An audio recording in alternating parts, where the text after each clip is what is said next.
In the sweltering summer of 1716, 14 of South Carolina's wealthiest plantation owners gathered for what they believed would be a routine business meeting at the Grayfield estate. None of them walked out alive. What authorities discovered 3 days later defied explanation. Charred remains arranged in a perfect circle around a massive coal furnace, their hands bound with iron shackles, their mouths stuffed with raw cotton.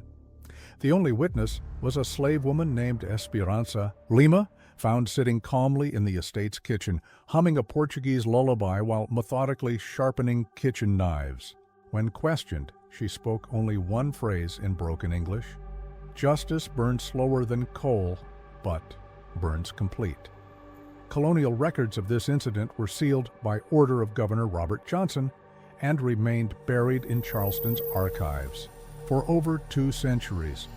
Tonight, we reveal the terrifying truth behind what became known as the Grayfield Massacre, a story of vengeance so methodical and brutal that it changed how the entire colony viewed their human property.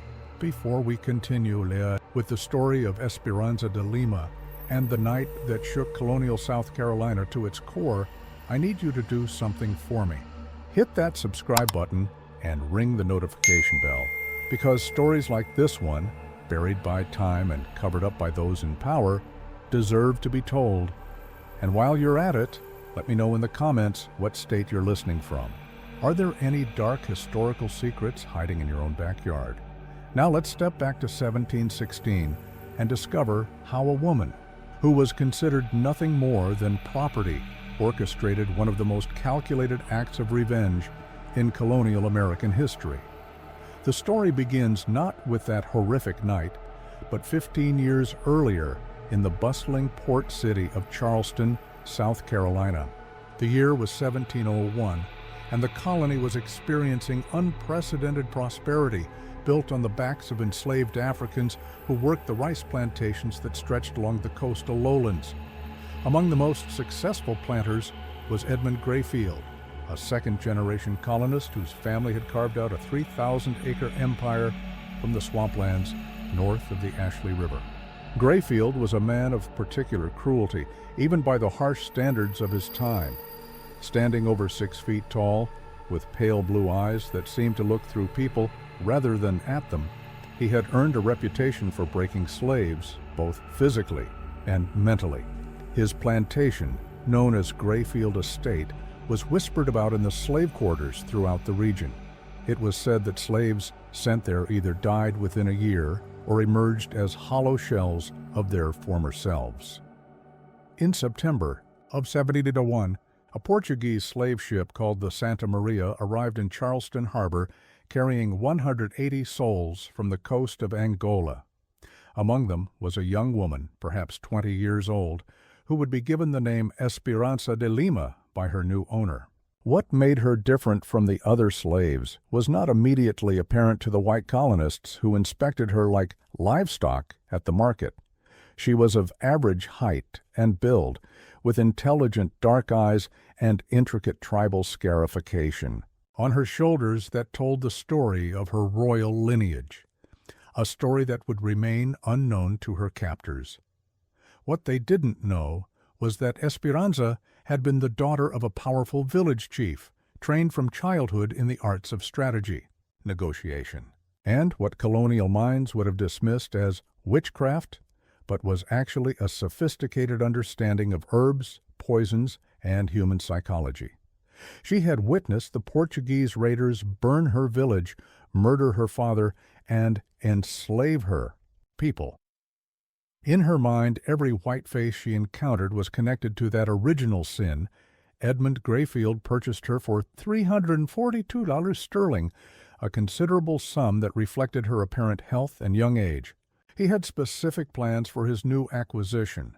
Grayfield's previous house slave, an older woman named Sarah, had recently died under mysterious circumstances, though everyone on the plantation knew she had been beaten to death for spilling wine on his imported English carpet. From her first day at Grayfield Estate, Esperanza began what would become a 15-year campaign of careful observation and meticulous planning. She learned English quickly, but pretended to understand far less than she actually did. She watched, she listened, she remembered every slight, every cruelty, every name mentioned in hushed conversations among the plantation elite. The Grayfield estate was more than just a home. It was the unofficial meeting place for what the planters called the Rice Council, a group of 14 plantation owners who controlled the colony's agricultural policies and, by extension, its political future. These men met monthly to discuss rice prices, slave regulations, and how to maximize their profits while minimizing colonial oversight from London. They saw themselves as kings of their own domains, answerable to no earthly authority. The 14 members of this council represented the most powerful families in the colony: Edmund Grayfield, the unofficial leader; William Peton, whose plantation produced more rice than any other in the Americas; James Rutherford, who also served as a colonial judge; Marcus Sutton, who owned the largest slave trading operation between Charleston and Savannah; Henry Caldwell, whose political connections reached all the way to the governor's office; Thomas Harrington, a former British naval officer who ruled his plantation like a military compound; Benjamin Fairfax, whose family fortune dated back to the earliest colonial settlements; Samuel Kingsley, who specialized in seasoning newly arrived African slaves; Robert Fielding, known for his innovative torture techniques; Charles Warwick, whose plantation bordered 3 others and served as a nexus for information; Jonathan Crichton, who maintained detailed records of slave breeding programs; David Norris, whose medical background made him particularly effective at keeping slaves alive just long enough to extract maximum labor; Alexander Hartwell, whose plantation served as a prison for runaway slaves from across the region; and finally, George Baxter, the youngest member at 35, whose enthusiasm for violence had earned him rapid acceptance into this exclusive circle. These were not simply cruel men. They were systematically evil, treating human beings as nothing more than agricultural equipment to be used, repaired, and discarded as economics dictated. They shared techniques for breaking rebellious spirits, compared notes on optimal caloric intake to maximize work output while minimizing costs, and boasted about their most creative punishments during their monthly gatherings.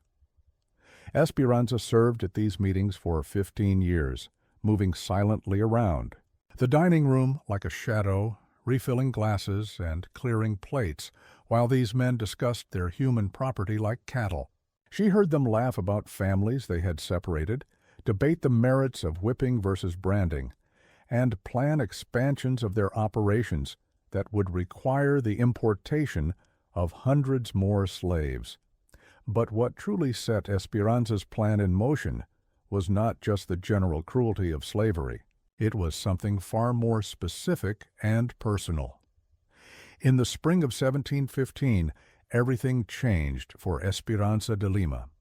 After 14 years of silent servitude, she had done something that plantation owners considered impossible. She had maintained her humanity while living in hell. More than that, she had found love. His name was Wami, though the plantation records listed him simply as Boy Tom. He had been born on the Rutherford plantation in 1693, making him 22 years old when he caught Esperanza's attention. Wami possessed a rare combination of physical strength and intellectual curiosity that had somehow survived the brutal seasoning, process that broke most slaves within their first year. He could read, a skill he had learned in secret from a sympathetic overseer who had since died, and he had been secretly teaching other slaves basic letters and numbers during the brief rest periods on Sundays. Wami and Esperanza began meeting, in secret, initially sharing information about the movements and plans of their owners. Their relationship deepened slowly, carefully, with the patience of people who understood that discovery would mean death. They communicated through a system of songs and gestures that appeared to be nothing more than typical slave behavior to white observers, but carried detailed messages about escape routes, friendly contacts, and opportunities for resistance. By late 1715, they had developed what was perhaps the most sophisticated intelligence network in colonial South Carolina. Esperanza used her position at the Rice Council meetings to gather information about patrol schedules, legal changes, and plantation vulnerabilities. While Wami used his work assignments, he was frequently loaned out to other plantations for heavy labor to establish contacts throughout the region. They were planning something unprecedented, not a simple escape attempt that would affect only themselves, but a coordinated uprising that could potentially free hundreds of slaves across multiple plantations. They had identified sympathetic whites, mapped out safe houses, and even established contact with free black communities in Spanish Florida who could provide sanctuary for escaped slaves. But their careful planning was undone by simple human emotion.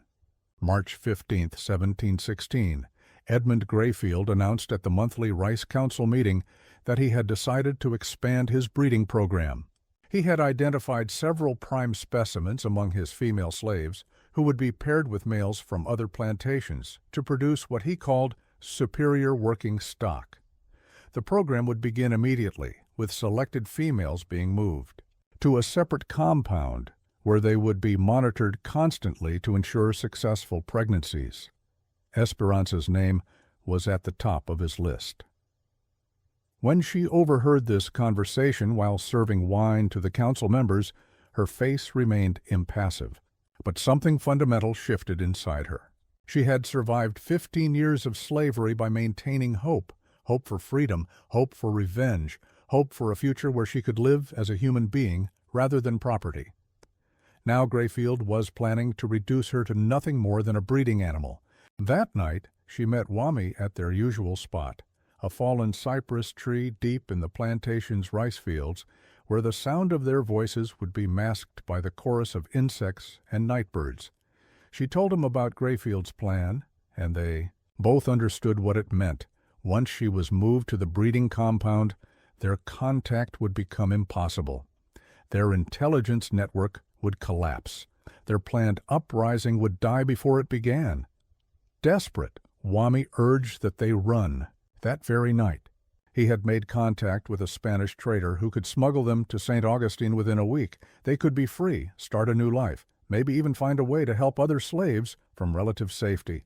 But Esperanza refused. "Running saves us," she told him in their native Portuguese, a language they used only for their most private conversations. "But it changes nothing for our people. These men will continue their evil. More ships will arrive. More families will be destroyed. More children will grow up as property." She had spent 15 years watching these 14 men make decisions that affected thousands of lives with casual cruelty. She had heard them laugh about separations, discuss torture techniques like culinary recipes, and plan expansions of their operations that would bring even more suffering to people who looked like her. "I have learned their patterns," she continued. "I know their secrets. I know when they are most vulnerable. We have one chance to send a message that will be remembered forever.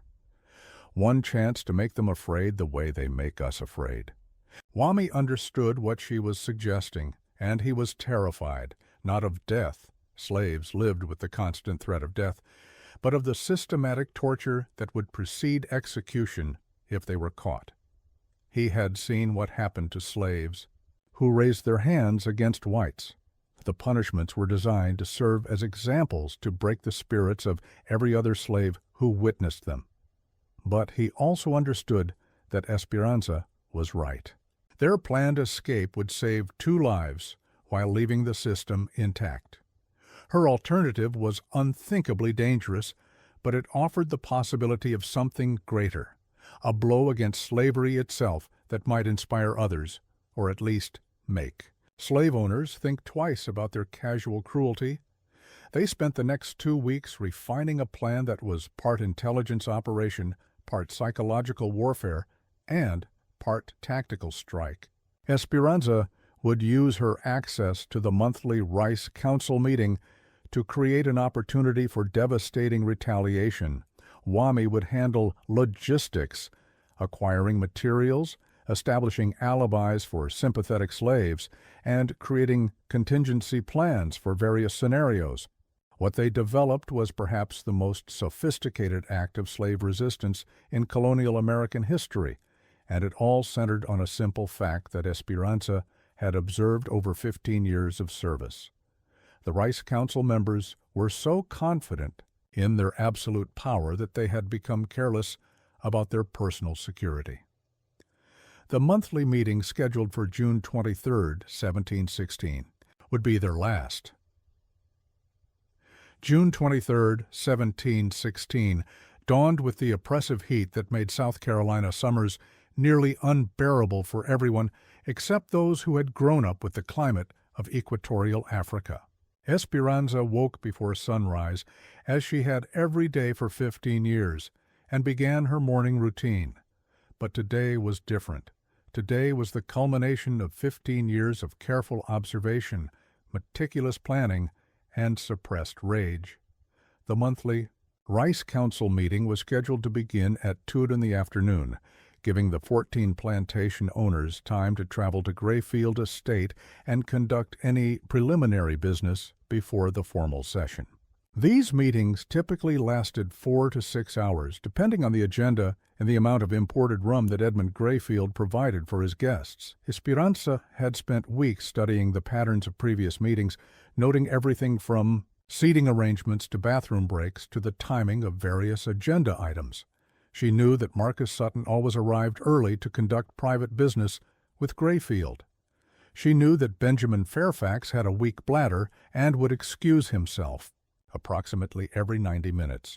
She knew that the discussion of rice prices always happened before dinner was served, while conversations about slave management typically occurred afterward when the rum had loosened their tongues. Most importantly, she knew about the coal furnace. Grayfield Estate had been built in 1695 with a massive kitchen designed to feed not only the main house, but also the various overseers, craftsmen, and domestic slaves who lived on the property. The centerpiece of this kitchen was an enormous coal-burning furnace that had been imported from Britain at considerable expense. Unlike the wood-burning fireplaces found in most colonial homes, this furnace could maintain extremely high temperatures for extended periods, making it ideal for large-scale cooking operations. The furnace stood nearly 8 feet tall and 4 feet square, built of imported fire brick, and surrounded by iron fixtures for hanging pots, supporting spits, and regulating airflow. When fully stoked with coal, it could reach temperatures exceeding 2,000 degrees, hot enough to melt copper and silver.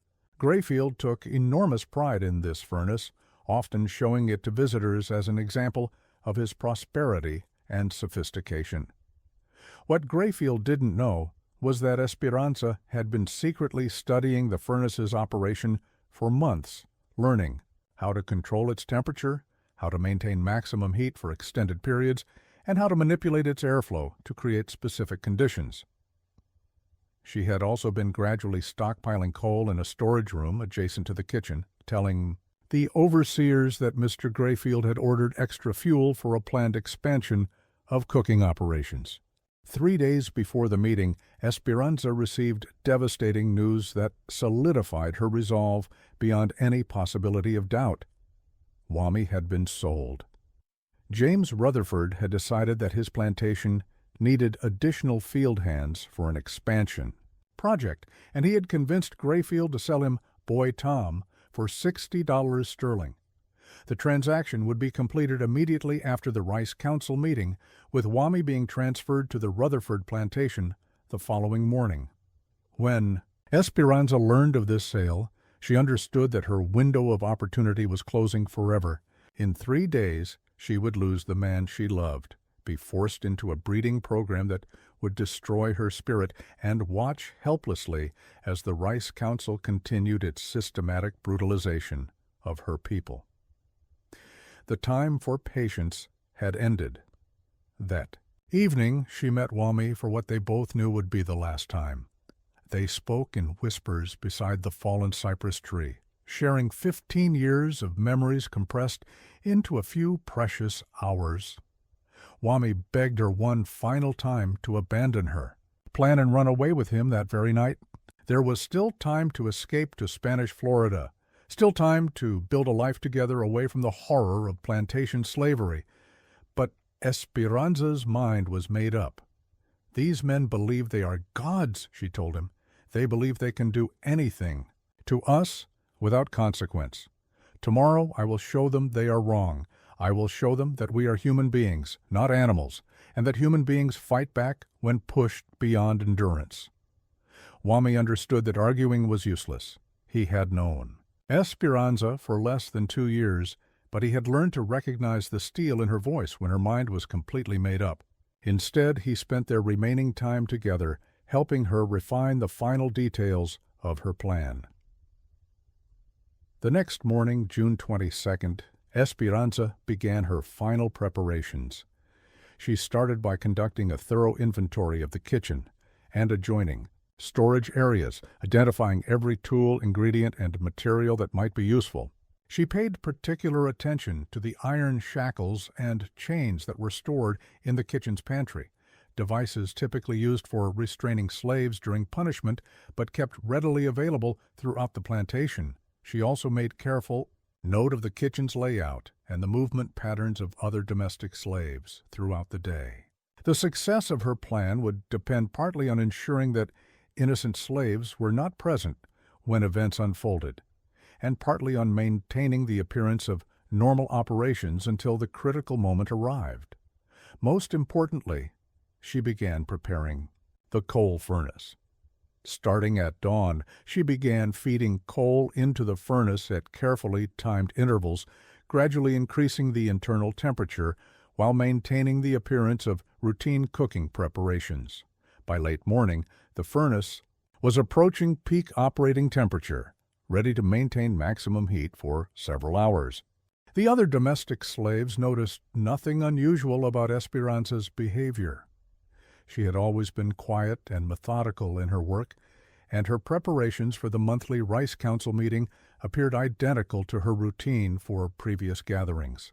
She cleaned the dining room, arranged the furniture, prepared serving dishes, and set up the imported crystal glasses that Grayfield used to impress his guests. But hidden in the kitchen, arrangements were being made that would transform a routine business meeting into something far more sinister. By noon on June 23, 1716, the first of the Rice Council members had begun arriving at Grayfield Estate. As always, Marcus Sutton arrived early, riding up the oak-lined avenue that led to the main house with the confidence of a man who owned over 800 human beings and considered himself answerable to no earthly authority. Esperanza watched from the kitchen window as Sutton dismounted his horse and handed the reins to a stable slave. At 53 years old, Sutton was one of the older members of the Rice Council, and his body showed the effects of decades of rich living. He was heavily built, with thinning gray hair and the red-faced complexion of a man who drank more imported rum than was strictly healthy. But his eyes remained sharp and calculating, the eyes of someone who had built his fortune by viewing human beings as commodities to be bought, sold, and exploited with maximum efficiency. Sutton's plantation specialized in what was euphemistically called seasoning, the brutal process of breaking newly arrived African slaves and teaching them to accept their condition as permanent and inescapable. Slaves who proved particularly resistant to seasoning were often sold to Sutton, who had developed increasingly creative methods for destroying their will to resist. His techniques had become so refined that other plantation owners regularly sent their problem slaves to his operation, paying premium prices for his services.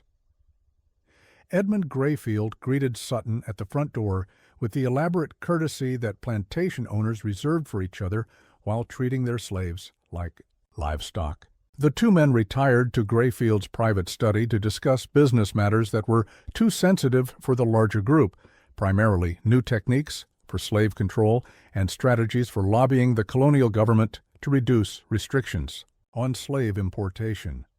Over the next hour, the remaining 12 members of the Rice Council arrived in small groups, their carriages and horses creating a traffic jam around the circular drive that fronted the main house. Esperanza recognized each man as he arrived, having served at enough meetings to know their faces, their voices, and their particular areas of expertise in the management of human property. William Peton arrived with his usual retinue of armed overseers, a precaution he had adopted after a recent slave rebellion attempt on his plantation had been narrowly suppressed. James Rutherford came alone, but his horse bore the distinctive silver-mounted pistols that advertised his dual role as plantation owner and colonial magistrate.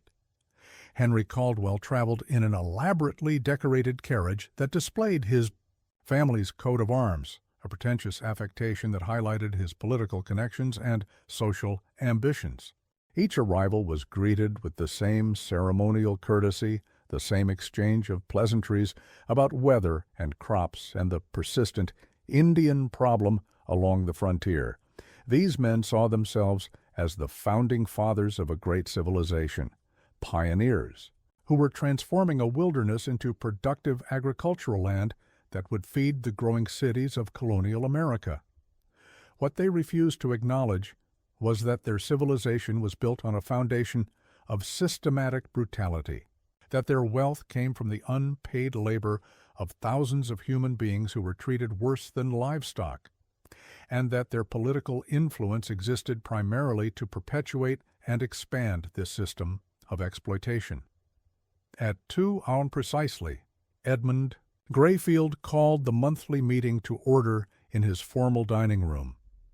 The 14 men took their customary seats around a massive oak table that had been imported from England at a cost that would have supported a typical colonial family. For several years, the table's polished surface reflected the light from dozens of candles arranged in silver candelabras, creating an atmosphere of wealth and sophistication that reinforced their sense of superiority and entitlement. Esperanza began serving the meal with her usual efficiency, moving silently around the table as these men discussed the business of slavery with the casual brutality that had characterized their previous 180 monthly meetings. She had heard variations of these conversations hundreds of times, but today she listened with particular attention to every word, every tone, every casual reference to human suffering. The agenda began, as always, with a discussion of rice prices in the Charleston market and strategies for maximizing profits in the coming harvest season. William Peton reported that his plantation had achieved record production levels by implementing what he called incentive-based management, a system that provided minimal food rewards for slaves who exceeded daily quotas while subjecting underperformers to systematic punishment. The key, Peton explained while cutting his imported beef, is making them understand that their comfort level depends entirely on their productivity. Give them just enough hope to keep working, but never enough security to make them complacent. James Rutherford nodded approvingly. I've had excellent results with family separation as a motivational tool. Nothing makes a field hand work harder than knowing that his wife and children are being held at a different location, and that reunion depends on consistent performance.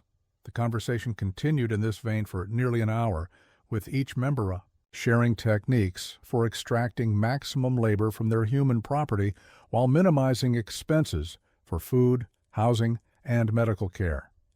They discussed breeding programs with the same clinical detachment that cattle ranchers used when planning livestock improvements. They compared notes on punishment techniques with the enthusiasm of craftsmen sharing professional secrets. Esperanza refilled wine glasses and cleared plates, while these men celebrated their latest innovations in human degradation. She maintained her usual expression of blank subservience, but inside her mind she was making final mental notes about each man's position, each man's habits, and each man's potential for resistance when the time came. As the formal agenda concluded and the conversation became more informal, the men began sharing stories that revealed the true depths of their cruelty. Marcus Sutton described a new torture device he had imported from the Caribbean, a metal cage barely large enough for a human body that was suspended in full sunlight and could literally cook rebellious slaves to death over a period of several days. Samuel Kingsley boasted about his latest breeding experiment, which involved forcibly pairing selected slaves to produce what he hoped would be a new generation of larger, stronger field hands. But it was George Baxter, the youngest member of the council, who provided the final catalyst for what was about to unfold. "Gentlemen," Baxter announced as Esperanza poured brandy for the post-dinner drinks, "I have exciting news about a new business opportunity. The Spanish are paying premium prices for experienced slaves in their South American territories. I'm proposing that we pool our resources to purchase a large ship and begin systematic exportation of our older, less productive stock." The room erupted in enthusiastic discussion as the 14 men began calculating the potential profits from selling their human property to Spanish colonies, where working conditions were even more brutal than those in South Carolina.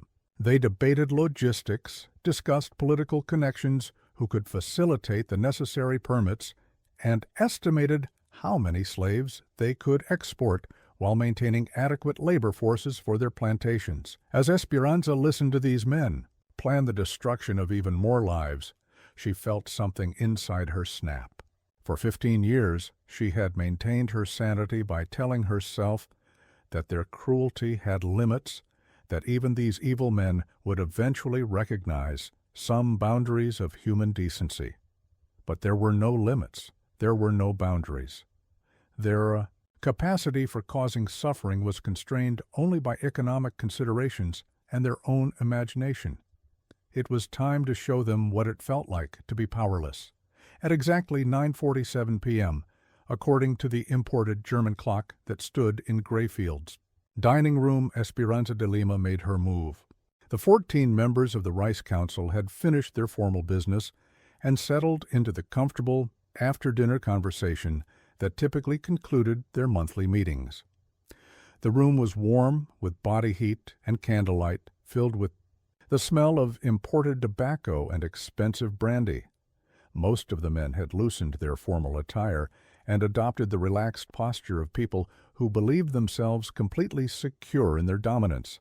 They were discussing Samuel Kingsley's proposal to establish a formal breeding registry that would track bloodlines across all their plantations, creating what they envisioned as a superior class of slaves specifically bred for intelligence, strength, and docility.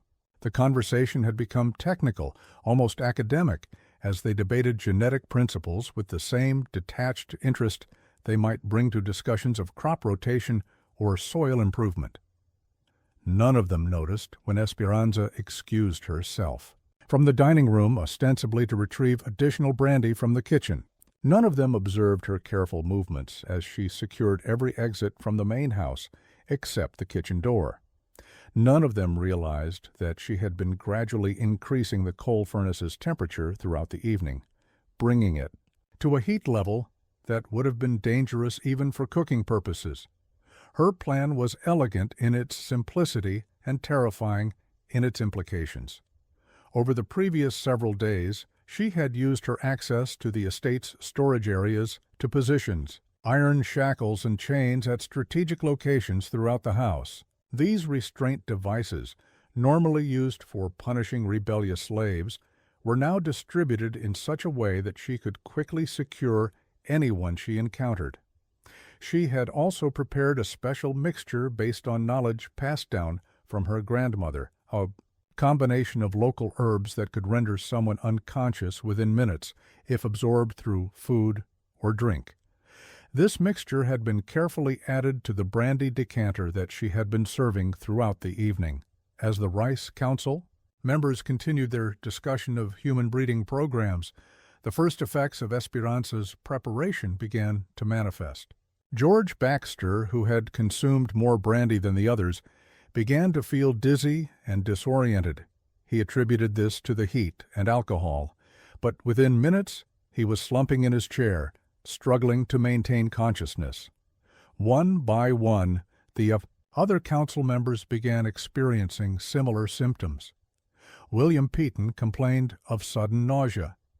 James Rutherford found himself unable to focus his eyes. Marcus Sutton's hands began trembling uncontrollably. Edmund Grayfield was the first to realize that something was seriously wrong. "Gentlemen," he said, his voice already slurring slightly, "I believe we may have been... someone has..." But before he could complete the thought, his legs gave way, and he collapsed onto the imported Persian carpet that had cost him more than most colonists earned in a year. Within 20 minutes, all 14 members of the Rice Council were unconscious. Esperanza worked with methodical efficiency, using rope and iron shackles to secure each man's hands and feet. The restraints she applied were the same devices that had been used to bind thousands of slaves over the years, devices designed to cause pain and prevent escape, while keeping the victim alive and functional. She took particular care to ensure that each binding was tight enough to cause considerable discomfort, but not so restrictive as to cut off circulation entirely. She had no intention of allowing these men to escape through the mercy of quick death. As she worked, she spoke to each unconscious man in Portuguese, Spanish, and broken English, sometimes explaining what she was doing, sometimes recounting specific instances of cruelty she had witnessed, sometimes simply expressing the rage that had been building inside her for 15 years.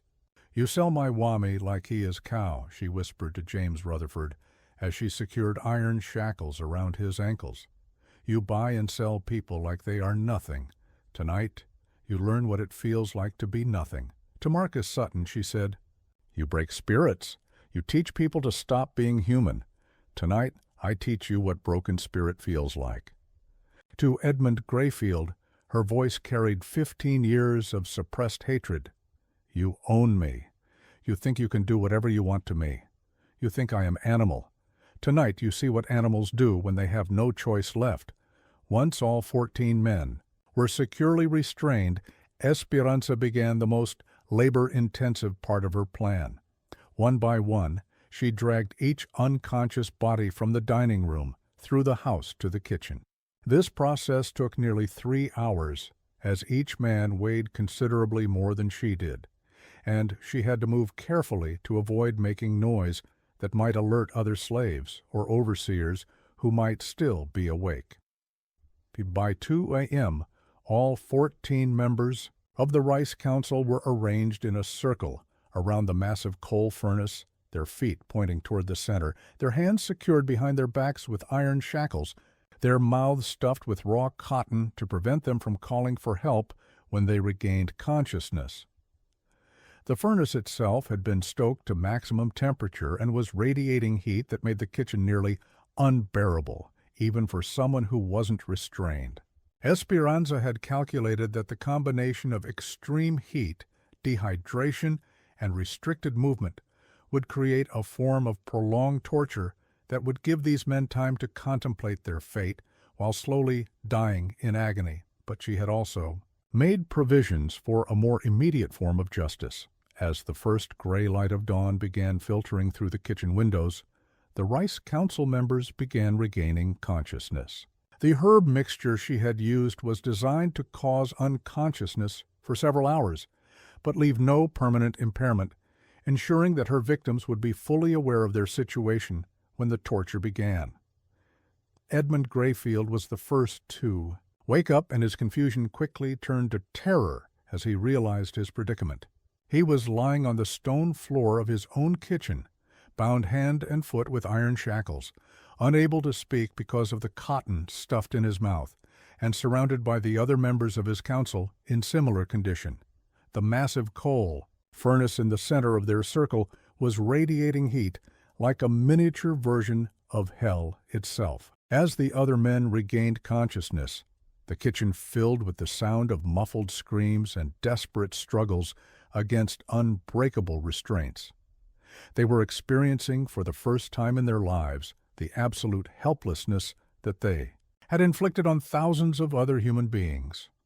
Esperanza sat calmly in a corner of the kitchen, methodically sharpening the carving knives she used for food preparation.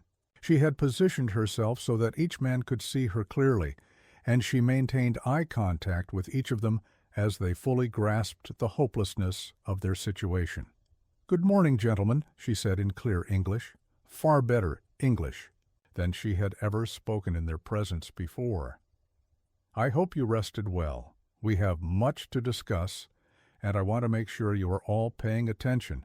She stood up and walked slowly around the circle, looking down at each restrained man with the same expression of cold evaluation that they had used when inspecting slaves at the Charleston market. "For 15 years, I have served your meetings. I have listened to your conversations. I have heard you discuss my people like we are cattle to be bought and sold and bred and slaughtered according to your convenience." She paused next to Marcus Sutton, who was struggling frantically against his restraints. "You, Mr. Sutton, specialize in breaking spirits. You take people who still remember being human and teach them to forget. You have perfected techniques for destroying hope, for making proud men and women into hollow shells who exist only to serve your pleasure." She moved to James Rutherford. "You, Mr. Rutherford, use family separation as a tool of control. You deliberately destroy the bonds between parents and children, between husbands and wives, because you have learned that people without families are easier to control."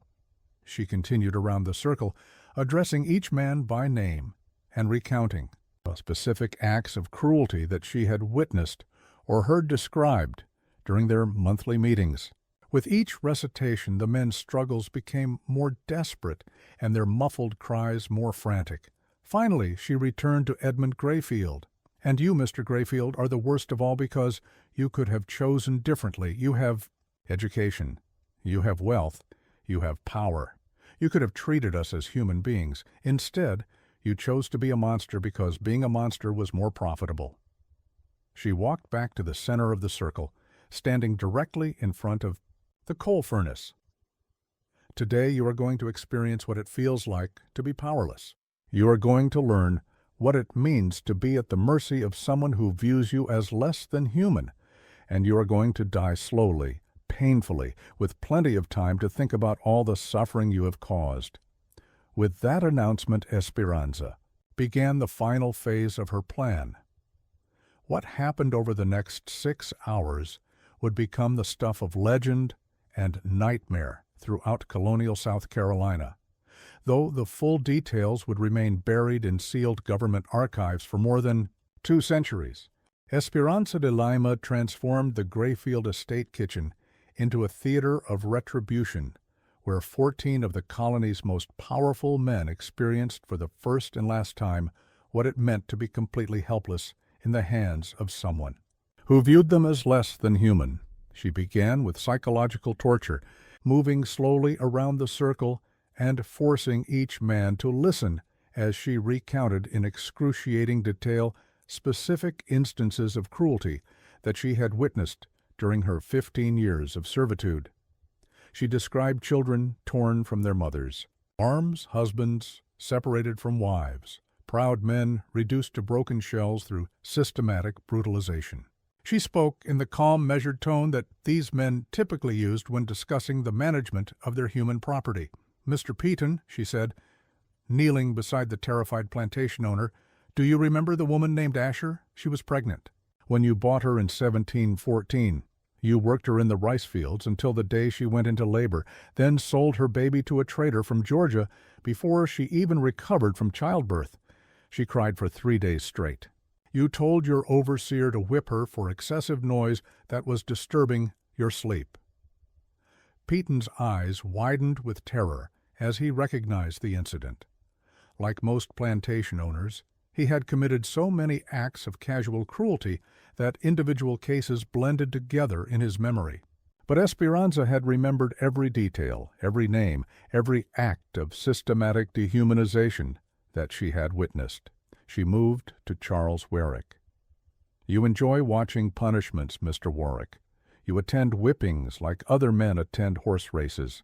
Last spring you paid Mr. Grayfield $5 to let you personally administer 50 lashes to a man who had tried to run away. You took your time, spacing the strokes so he would remain conscious for the entire punishment. You smiled the whole time. The heat from the coal furnace was becoming unbearable. Sweat poured down the faces of the restrained men, mixing with tears of terror and creating dark stains on their expensive imported clothing. Several of them had already begun showing signs of heat exhaustion. Rapid breathing, flushed skin, and the glazed look that preceded collapse. But Esperanza was not finished with the psychological portion of her retribution.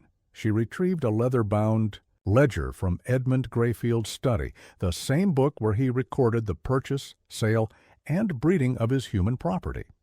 Opening it to a random page, she began reading entries aloud in the flat, emotionless tone that plantation owners used when discussing business transactions.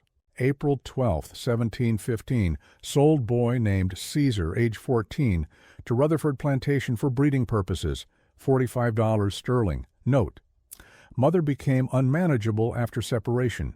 Recommend immediate sale or disposal. She turned the page. June 3, 1715. Female named Rebecca died in childbirth. Child survived.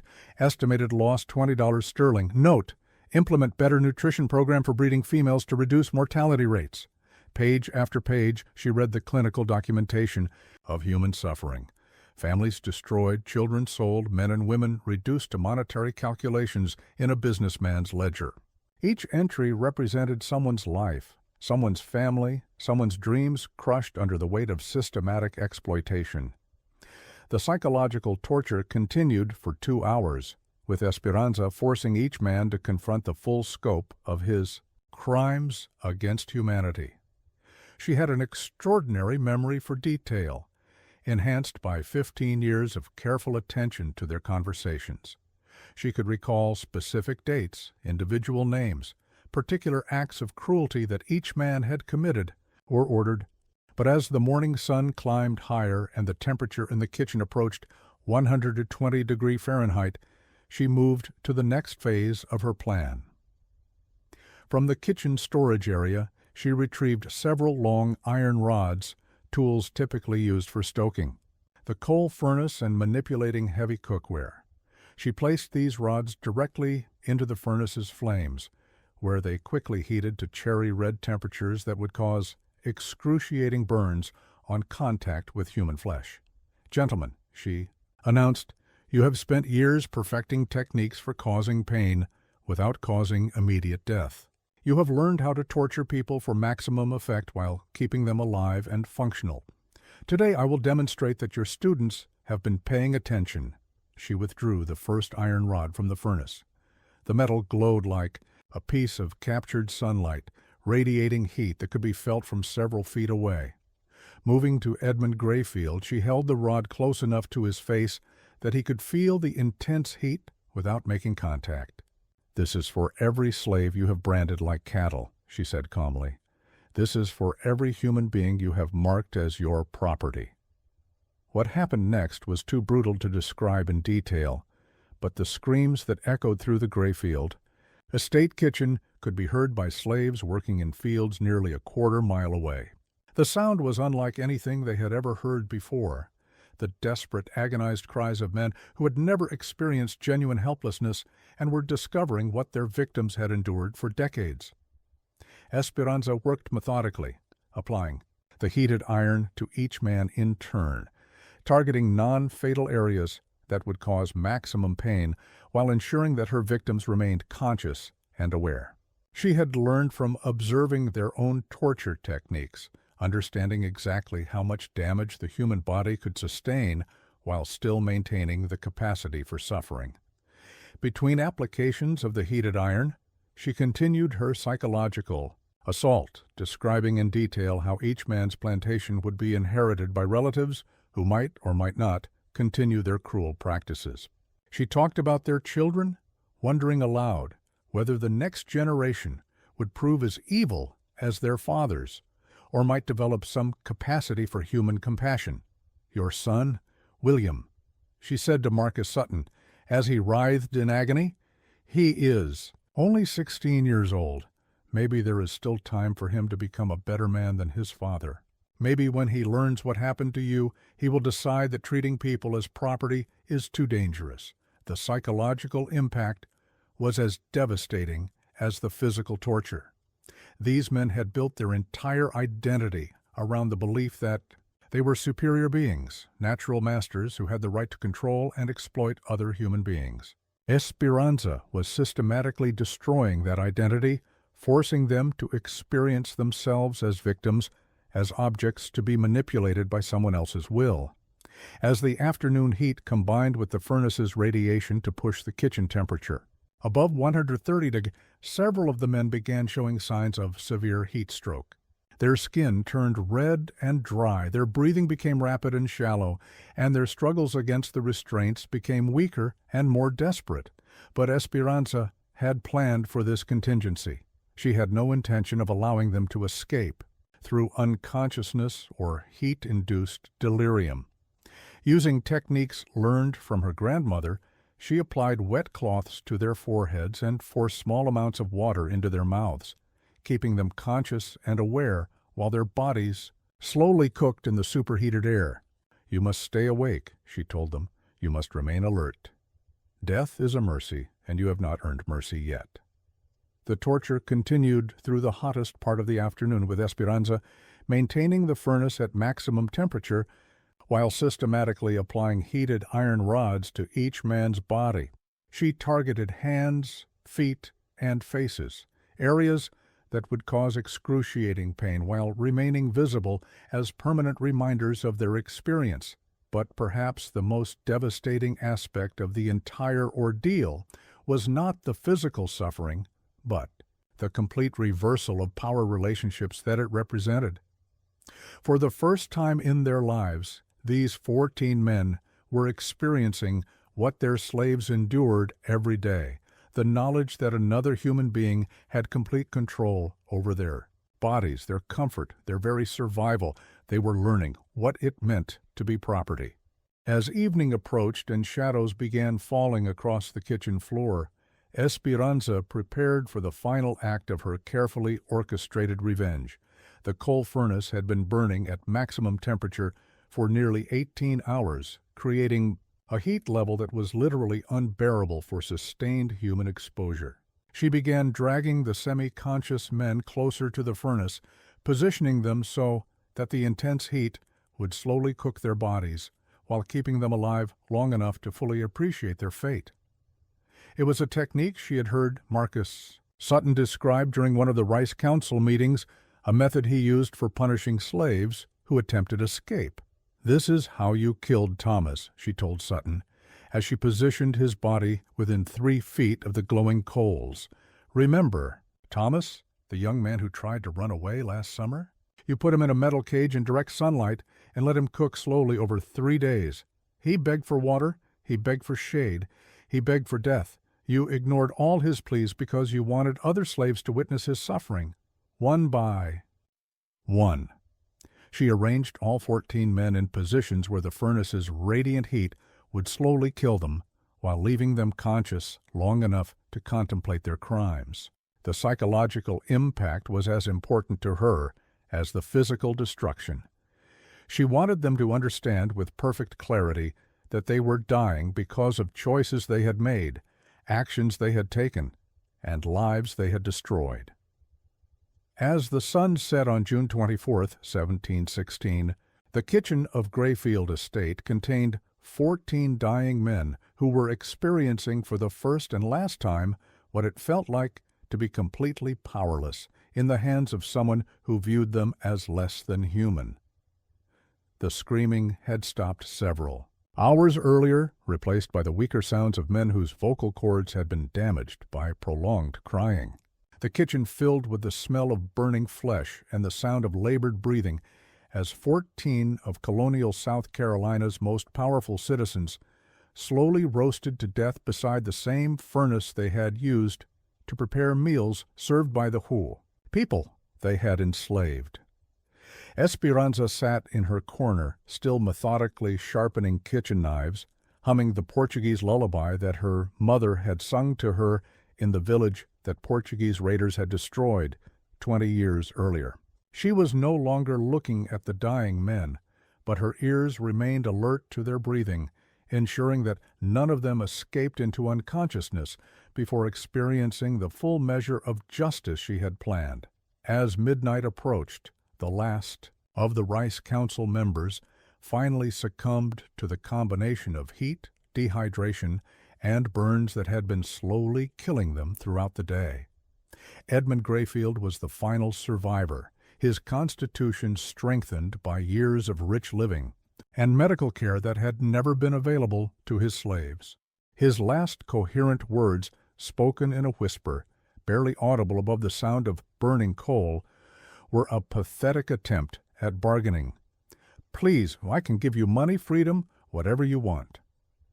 Esperanza looked at him with the same expression of mild interest that he had used when inspecting slaves at the Charleston market. "I want you to die knowing that you were wrong," she replied calmly. "You are not superior. You are not chosen by God. You are not a natural master. You are just a man who chose to be evil. And now you are paying the price for that choice." Those were the last words that Edmund Grayfield heard before the heat and dehydration finally claimed his life. Dawn broke on June 25, 1716, revealing a scene that would haunt the survivors for the rest of their lives. When the other plantation slaves began their morning routines, they discovered 14 charred corpses arranged in a perfect circle around the massive coal furnace in the Grayfield estate kitchen.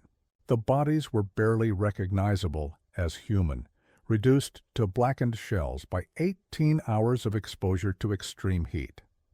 Esperanza de Lima was found sitting calmly at the kitchen table, methodically sharpening carving knives while humming a haunting melody that none of the other slaves recognized. She showed no signs of distress or exhaustion, despite having orchestrated and witnessed one of the most elaborate acts of revenge in colonial American history. When the plantation's white overseers arrived to investigate, they found a scene that defied their understanding of the natural order. 14 of the colony's most powerful men had been killed by a single slave woman who had somehow overpowered them all and subjected them to a form of torture that exceeded anything in their experience.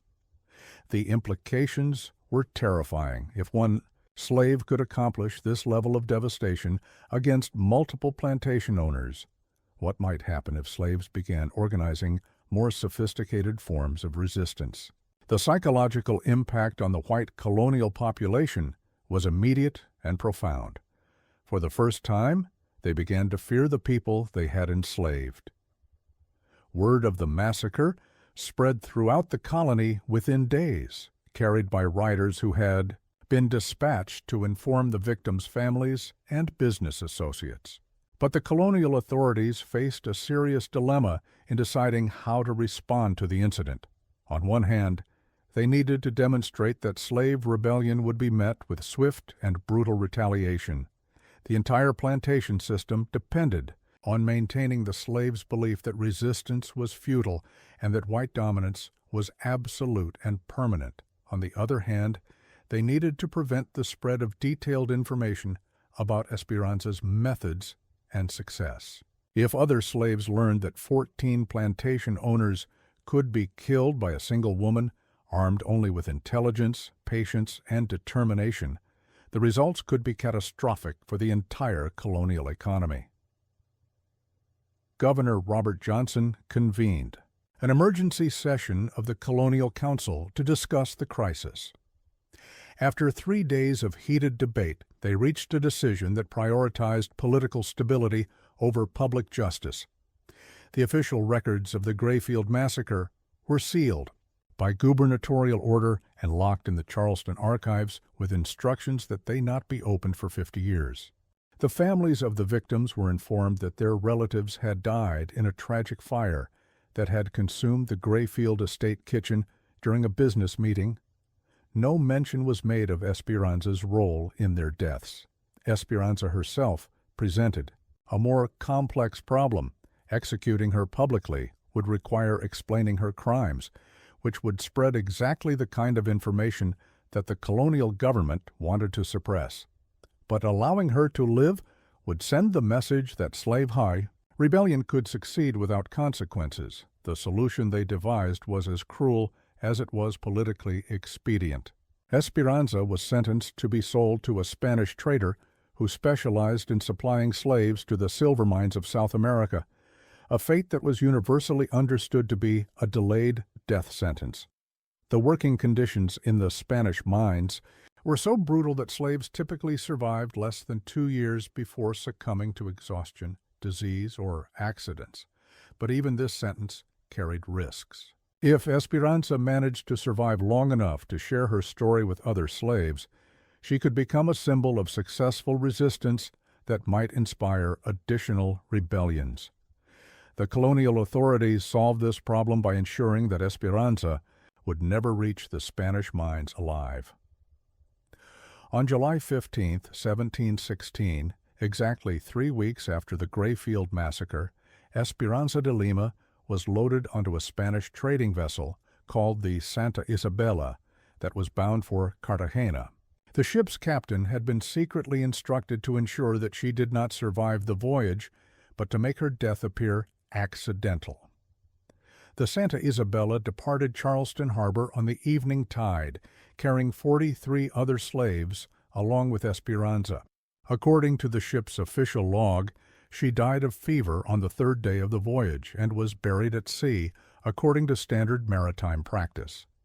But there were rumors. Some of the surviving slaves from the Grayfield estate claimed that Esperanza had spoken of contingency plans, of allies in the Spanish territories who would help her escape if she could survive the ocean voyage.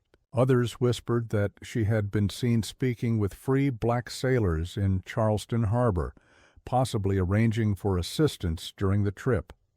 Most significantly, several slaves reported that Esperanza had spent her final weeks at the estate, teaching other domestic workers about herbs, about anatomy, about the weaknesses of their masters and the vulnerabilities of the plantation system. Justice burns slower than coal, she had told them, but burns complete. The fire I started will spread to other kitchens, other plantations, other masters who think they are safe. Whether these rumors contained any truth was impossible to determine. The colonial authorities had moved quickly to disperse the surviving slaves from Grayfield Estate, selling them to plantations throughout the region to prevent any coordination of their stories or their activities. But the psychological damage was already done. In the months following the Grayfield Massacre, a wave of unrest swept through the slave communities of South Carolina.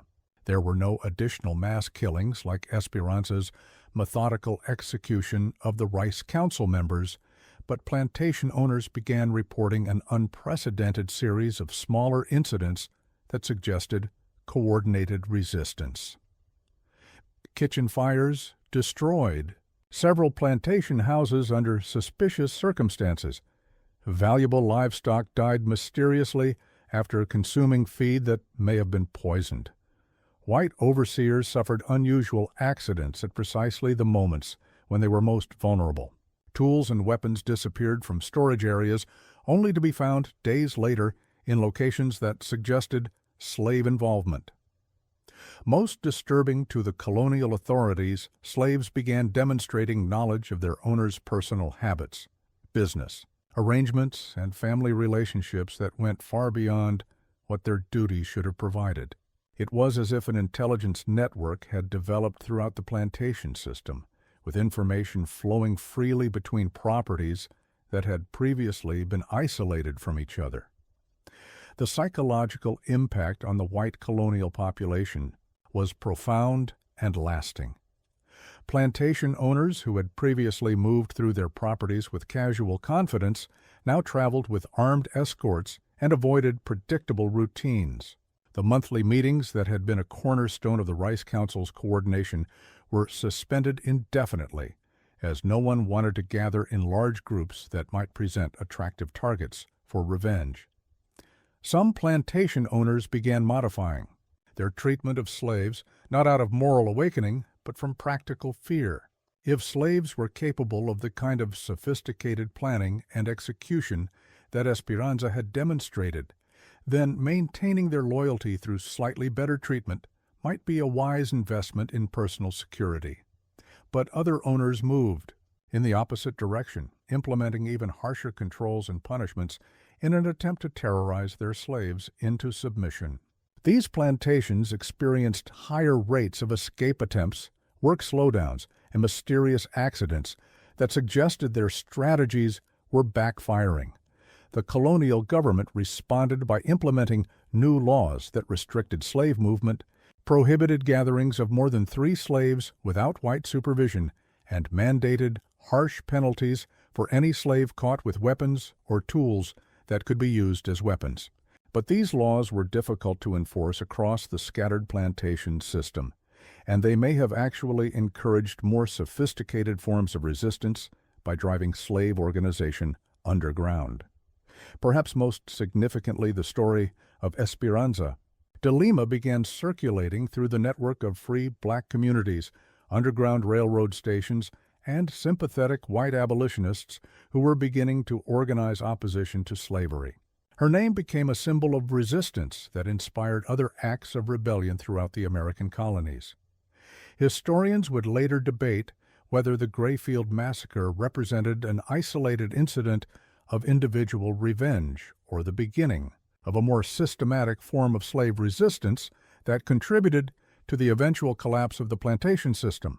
The sealed colonial records made definitive analysis impossible, but the circumstantial evidence suggested that Esperanza's actions had inspired copycat incidents throughout the South. In 1739, 23 years after the Grayfield Massacre, the Stono Rebellion erupted in South Carolina, the largest slave uprising in colonial American history.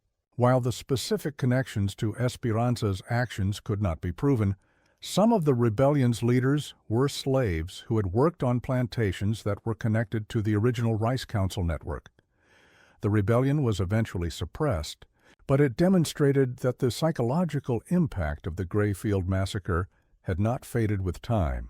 Slaves throughout the region had learned that their masters were not invulnerable, that careful planning could overcome superior numbers and weapons, and that acts of resistance could succeed even against seemingly impossible odds. As the years passed and the American Revolution transformed the political landscape of the colonies, the story of Esperanza de Lima became part of the oral tradition that sustained slave communities through their darkest hours.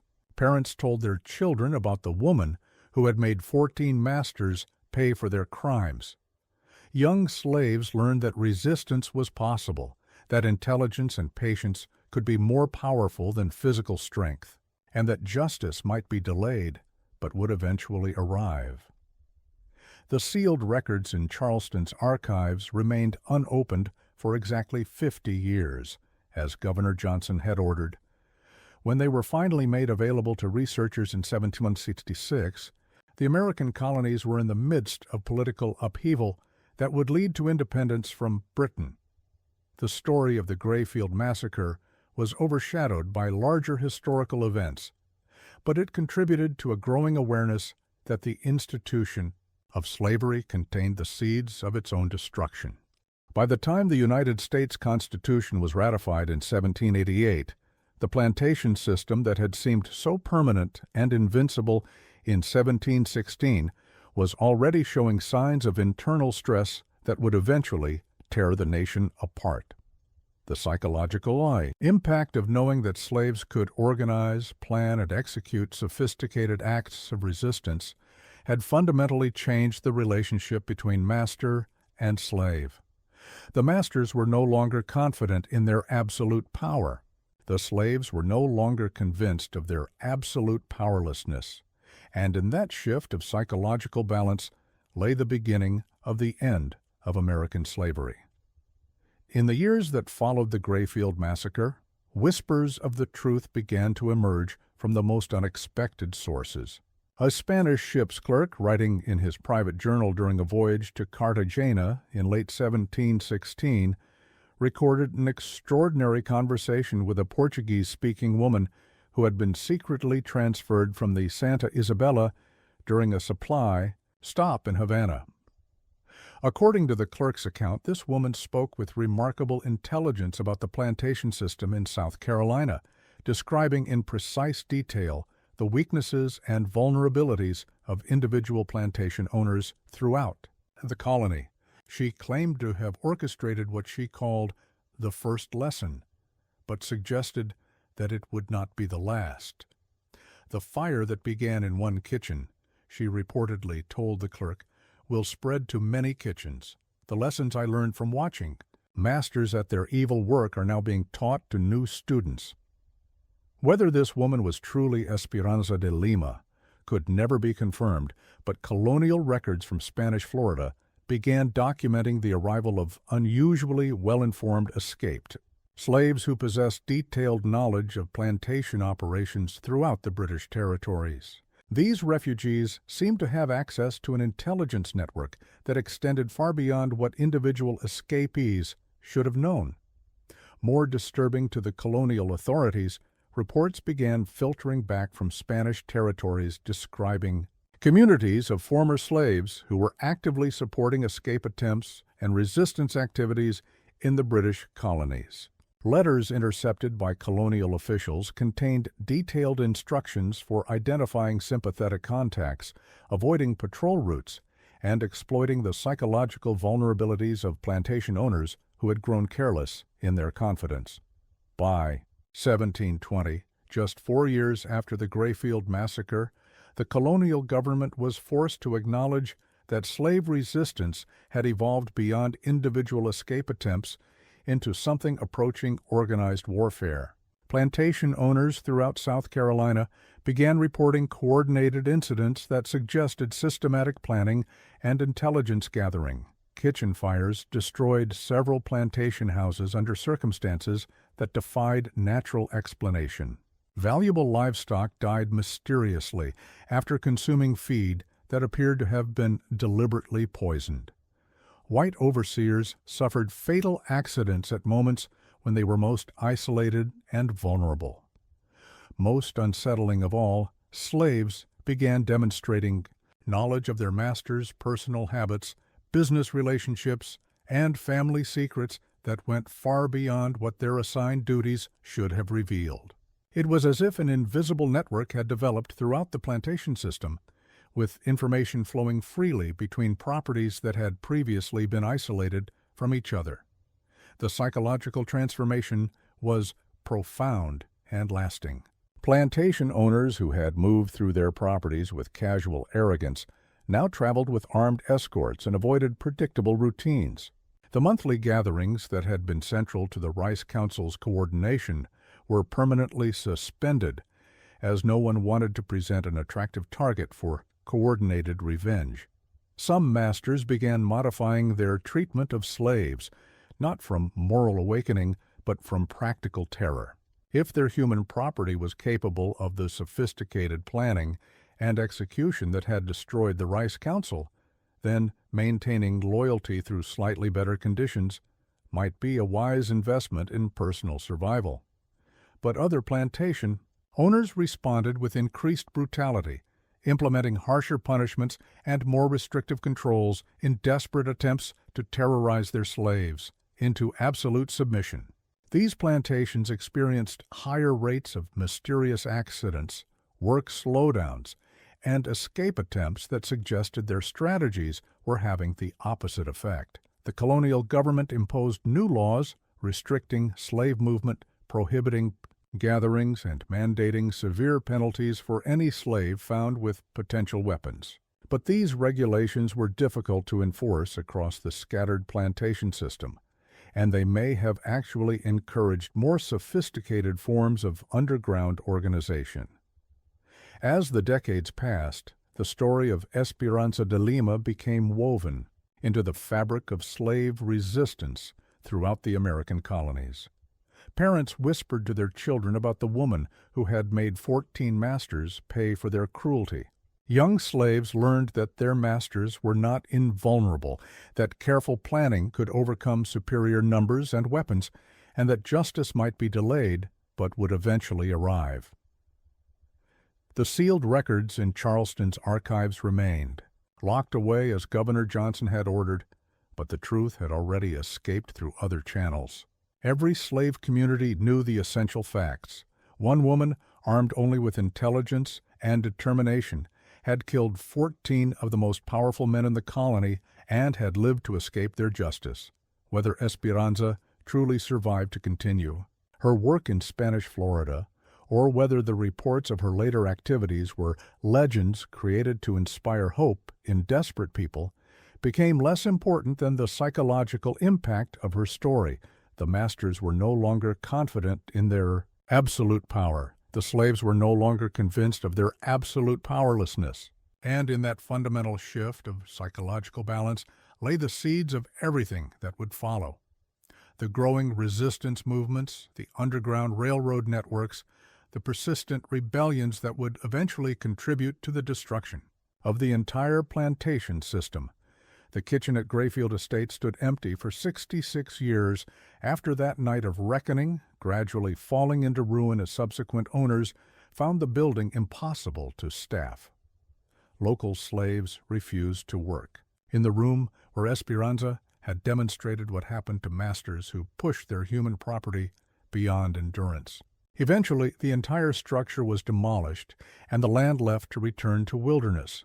But the lesson remained, passed down through generations of enslaved families who understood that those who choose to treat other human beings as property do so at their own peril. Property can think, property can plan, property can remember everything, and sometimes, when pushed beyond the limits of human endurance, property fights back.